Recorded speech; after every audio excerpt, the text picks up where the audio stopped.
Hello engineers, welcome back. I am Babu, you are watching electrical Zindagi. दोस्तों, आज की इस वीडियो में हम लोग EEE फर्स्ट में लेक्चर नंबर 6 को कवर करने वाले हैं, जिसमें हम लोग क्लोज कॉरिडोर लाइटनिंग सर्किट के बारे में बात करेंगे। जी हाँ, इसे गोडाउन वायरिंग के नाम से भी जाना जाता है। एग्जाम में दोनों ही नाम से पूछा जा सकता है, तो कोई भी नाम से पूछा जाए तो कंफ्यूज नहीं होना है, ठीक है। प्रीवियस वीडियो लेक्चर में हम लोगों ने क्या बात किया था कि single light point control from 3 और मोर प्लेसेस। एक लाइट पॉइंट को 3 से जगह ज़्यादा जगह में हम लोग कैसे कंट्रोल करेंगे, उसके बारे में डिस्कशन किया था। आई होप कि वीडियो देख लिया होगा आपने और चीज़ें समझ में आ गई होंगी और उसे आपने प्रैक्टिस भी कर लिया होगा चार्ट शीट पर। तो आज की इस वीडियो में हम लोग क्या बात कर रहे हैं कि क्लोज कॉरिडोर लाइटनिंग सर्किट। तो सबसे पहले तो ये समझ लेते हैं ये कॉरिडोर क्या होता है। कॉरिडोर के बारे में समझ लेंगे। ये क्लोज कॉरिडोर लिखा हुआ है, तो क्लोज कॉरिडोर का क्या मतलब है, ओपन कॉरिडोर क्या होता है, इन सब के बारे में बात करेंगे। तो ये जो लेक्चर होने वाला है, ये अखंड बैच के थ्रू लेक्चर होने वाला है। इस अखंड बैच को आप फॉलो कर सकते हैं, जिससे इलेक्ट्रिकल के जो भी आगे की वीडियोस आएंगी वो आपको उसका नोटिफिकेशन मिलता रहेगा। इसके लिए क्या करना होगा, आपको मेरे चैनल को सब्सक्राइब करना होगा और साथ ही में ये वीडियो को भी अपने दोस्तों के साथ में शेयर कर दीजिएगा, जिससे उनका भी कुछ भला हो सके, ठीक है। तो सबसे पहले हम लोग यही समझ लेते हैं कि ओपन कॉरिडोर और क्लोज कॉरिडोर का मतलब क्या होता है। देखो, सबसे पहली बात तो कॉरिडोर का मतलब होता है गलियारा। गलियारा कैसा होता है ये देखोगे यहाँ पे, ये कैसा है, गलियारा जैसा तुम्हें दिख रहा है ना। तो इसी को क्या कहते हैं, गलियारा कहते हैं। अब ओपन कॉरिडोर का मतलब क्या है कि यहाँ से तुमने एग्जिट किया, मान लो यहाँ से तुमने एंटर किया, और वहां से निकल गए, एग्जिट कर गए। ठीक, यहाँ से जा रहे हो वहां से निकल गए, या वहां से आ रहे हो यहाँ से निकल गए, तो इसे हम लोग क्या कहेंगे, ओपन कॉरिडोर है। मतलब एक जगह से गए दूसरी जगह से निकल गए। लेकिन इसी का अपोजिट होता है हमारा क्लोज कॉरिडोर। क्लोज कॉरिडोर का जरा कंसेप्ट देखोगे तो क्लोज कॉरिडोर में क्या होता है कि यहाँ से बंद होता है हमारा सिस्टम। अगर तुम यहाँ से गए हो तो यहाँ से वापस आ सकते हो, टर्न होकर के वापस आना है। ये नहीं है कि एक जगह से गए दूसरी जगह से निकल गए, ये नहीं करना है। यहाँ से एंटर किया है तो टर्न होकर यहाँ से ही एग्जिट करोगे। ठीक, तो ये हमारा क्लोज कॉरिडोर होता है। अब ओपन कॉरिडोर और क्लोज कॉरिडोर में जो ऊपर लाइट्स लगी होती है ना, ये जो लाइट्स देख रहे हैं ना, तो ये लाइट्स का अलग अलग कनेक्शन होता है। तो आज की वीडियो में हम लोग क्या बात करेंगे कि क्लोज कॉरिडोर, जो ये बंद वाला तुम्हें सर्किट दिख रहा है ना, सिस्टम दिख रहा है, ये बंद वाला, इस कॉरिडोर के बारे में बात करने वाले, क्लोज कॉरिडोर के बारे में बात करने वाले हैं, ठीक है। तो यहाँ पे ये मैंने एनिमेशन वगैरह लगाया हुआ है, पर क्या करें, पीडीएफ वगैरह जब बनाते हैं तो पीडीएफ में ये एनिमेशन स्टॉप हो जाता है। बाकी इसका एनिमेशन मेरी वेबसाइट पे है, उसे मैं आप जा कर के देख सकते हो। और साथ ही में ये बता दूँ, ये जो पीडीएफ वगैरह से मैं पढ़ा रहा हूँ ना, तो ये पीडीएफ को भी आप मेरी वेबसाइट पे जा कर के डाउनलोड कर सकते हो। कैसे डाउनलोड करोगे वो सब मैं आपको वीडियो के एंड पे बता दूंगा। चलिएगा, यहाँ जो हमारा 2D डायग्राम है उसके बारे में बात कर लेते हैं।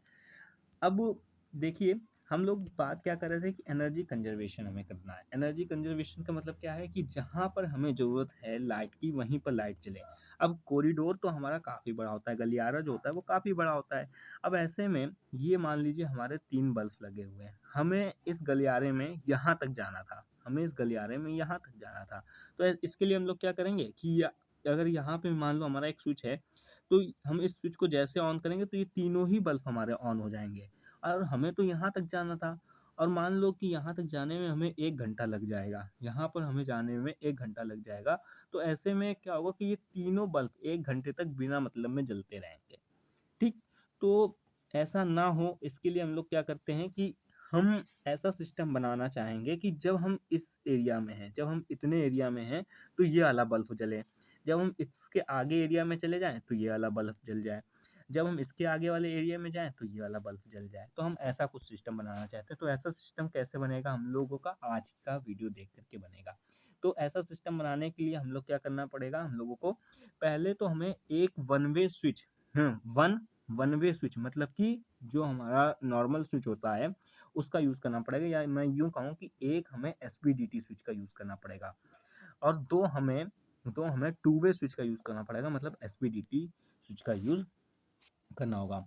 ठीक है, अगेन रिपीट करा देता हूँ। यहाँ पे हमें वन वे स्विच का यूज़ करना होगा, एसपीएसटी स्विच। ठीक, मुझे लग रहा है कि मैंने पिछली वाले में बोल दिया था एसपीडीटी, तो वो एसपीएसटी है, ठीक है। और दो हमें टू वे स्विच मतलब कि एसपीडीटी स्विच का यूज़ करना पड़ेगा, ठीक है। तो अगेन हम लोग यहाँ पे स्कीमेटिक डायग्राम के बारे में बात करेंगे, मल्टीपल लाइन डायग्राम के बारे में और सिंगल लाइन डायग्राम के बारे में बात करेंगे। लेकिन सबसे पहले मल्टीपल लाइन डायग्राम के बारे में डिस्कस कर लेते हैं। तो यहाँ पे मैंने बताया कि एक हमें सिंगल वे स्विच चाहिए, तो यहाँ पे सिंगल वे स्विच ले लिया, यहाँ पे टू वे स्विच ले लिया और यहाँ पे टू वे स्विच ले लिया। ठीक है, अब यहाँ पे देखोगे अगेन देख लो कि 3 हमें मान लो बल्ब कंट्रोल करने हैं, 3 हमें बल्ब कंट्रोल करने हैं, यहाँ पे 3 बल्ब लगे हुए हैं। ठीक, तो 3 बल्ब को कंट्रोल करने के लिए हमने क्या किया, न्यूट्रल सबसे पहले लेके आए, न्यूट्रल को हमने डिस्ट्रीब्यूट किया, न्यूट्रल को इस तरीके से हमने क्या किया है, डिस्ट्रीब्यूट किया हुआ, और फेज़ को हमने क्या किया है, यहाँ पे लेके आता हूँ, फेज़ को हमने क्या किया है, पहले जो हमारा नॉर्मल हमारा स्विच था, मतलब कि जो सिंगल वे स्विच था उसके हमने एक पे जोड़ दिया, और दूसरा वाला टर्मिनल ले जाकर के हमने क्या किया है, यहाँ पे दूसरा वाला टर्मिनल ले जाकर के हमने क्या किया है, इसके कॉमन टर्मिनल पे जोड़ दिया है। जो आपका टू वे स्विच होता है उसके कॉमन टर्मिनल पे मैंने जोड़ दिया है। अब ये जो कॉमन टर्मिनल से एक हमारा L1 वाला है, जो L1 है वो निकल करके हमारा पहले वाले बल्ब में कनेक्ट हो गया, पहले वाले बल्ब में कनेक्ट हो गया, और जो हमारा यहाँ पे L2 है वो वाला L2 निकल के कहाँ जाएगा, ये हमारा L2 निकल के जाएगा जो हमारा S3 है ना, S3 टू वे स्विच जो है उसके हमारे कॉमन टर्मिनल पे जाकर के मिलेगा। ठीक है, अब ये वाले का L1 जो है, ये वाला L1 इसके हमारे सेकंड वाले बल्ब के साथ में कनेक्ट हो जाएगा, और इसका L2 जो है, ये वाला इसका L2 हमारा तीसरे वाले बल्ब के साथ में कनेक्ट हो जाएगा। देखो अगेन मैं बता दूं एक और चीज़ कि इसकी जितनी बार प्रैक्टिस करोगे, इस सर्किट की जितनी बार प्रैक्टिस करोगे उतनी बार इस सर्किट पे परफेक्ट होते चले जाओगे। मेरा काम है एक्सप्लेन कराना, इसे कंठस्थ तो नहीं करा सकता, लेकिन इसका कंठस्थ कब होगा, जब तुम इसकी प्रैक्टिस वगैरह ज़्यादा से ज़्यादा टाइम करोगे। ठीक है, और इसका प्रोजेक्ट भी बनाने को तुम्हें अपने सेमेस्टर के एंड में मिल जाएगा, तो इसको अच्छे से प्रैक्टिस करोगे तो प्रोजेक्ट में गलत वायरिंग नहीं कर पाओगे। ठीक है, तो ये एक्सप्लेनेशन है इस सर्किट का। आई होप कि मुझे नहीं लगता है कि ये इसमें तुम्हें कोई प्रॉब्लम होगी, और ये समझ में भी आ गया होगा कि किस तरीके से, अगर प्रीवियस वीडियोस लेक्चर देखे हुए हैं तो बहुत आसानी से समझ में आ जाने वाला है। इसी तरीके का अगर मैं बात करूँ स्कीमेटिक डायग्राम की, स्कीमेटिक डायग्राम भी मुझे नहीं लगता बहुत कोई कठिन होगा तुम्हारे लिए। अब यहाँ पे देख सकते हो कि फेज़ है, यहाँ पे मैं थोड़ा सा इसको इस तरीके से करता हूँ, हाँ ये परफेक्ट है ना। हम्म। यहाँ पे देखोगे कि ये हमारा फेज़ है और ये हमारा न्यूट्रल है। फेज़ हमारा इस तरीके से जा रहा था, न्यूट्रल हमारा यूँ इस तरीके से जा रहा था।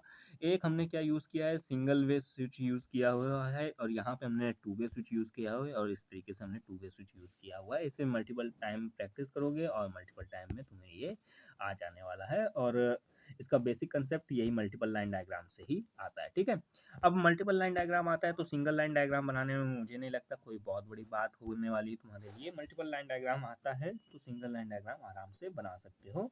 किस तरीके से बनाओगे, लेक्चर नंबर 2 पे ही मैंने हर चीज़ एक्सप्लेन कर दिया था, तो एक बार अपने मन से बना करके देखना सिंगल लाइन डायग्राम। अगर कोई भी दिक्कत आती है, समझ नहीं आता, तो मुझसे पूछ सकते हो।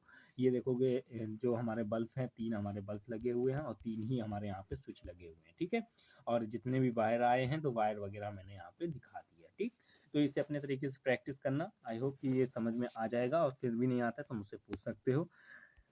तो मुझे लगता है कि जो भी मुझे आज के इस वीडियो में बताना था वो मैंने बता दिया है। यहाँ पे मैंने एनिमेशन भी तुम्हारे लिए लगाया था, लेकिन यहाँ पे एनिमेशन वर्क नहीं कर रहा है। यहाँ पे जब वेबसाइट पे विजिट करोगे तो एनिमेशन के थ्रू देख सकते हो कि एसपीएसटी स्विच, एसपीडीटी स्विच और एसपीडीटी स्विच जो है ये किस तरीके से वर्क करते हैं, और बल्ब हमारे किस तरीके से चलते हैं। बहुत अच्छी तरीके से एनिमेशन यहाँ पे वर्क कर रहा था। ठीक है, तो चलिएगा दोस्तों, अभी आज की वीडियो को एंड करते हैं। एंड करने से पहले फिर से इन्फॉर्मेशन आप लोगों के साथ शेयर कर देता हूं कि जो भी मैंने आज आपको यहाँ पे सर्किट्स बताए हैं, इन सर्किट्स का प्रैक्टिस आपको आपके चार्ट पेपर पे करना है। चार्ट पेपर पे सही प्रैक्टिस किया है, गलत प्रैक्टिस किया है, चेक करा सकते हो मुझसे मेरे व्हाट्सएप नंबर पर मैसेज करके, या फिर इंस्टा पे कर सकते हो, फेसबुक पे ईमेल माध्यम से कर सकते हो, मैं बता दूंगा, या फिर आप अपने क्लास टीचर से भी चेक करवा सकते हो, कोई भी प्रॉब्लम नहीं है। पीडीएफ डाउनलोड करने के लिए आपको इलेक्ट्रिकल जिंदगी की वेबसाइट पे जाना है, या फिर लिंक मैं आपको डिस्क्रिप्शन में दे दूंगा, वहाँ से भी आप पीडीएफ को डाउनलोड कर सकते हो डायरेक्टली।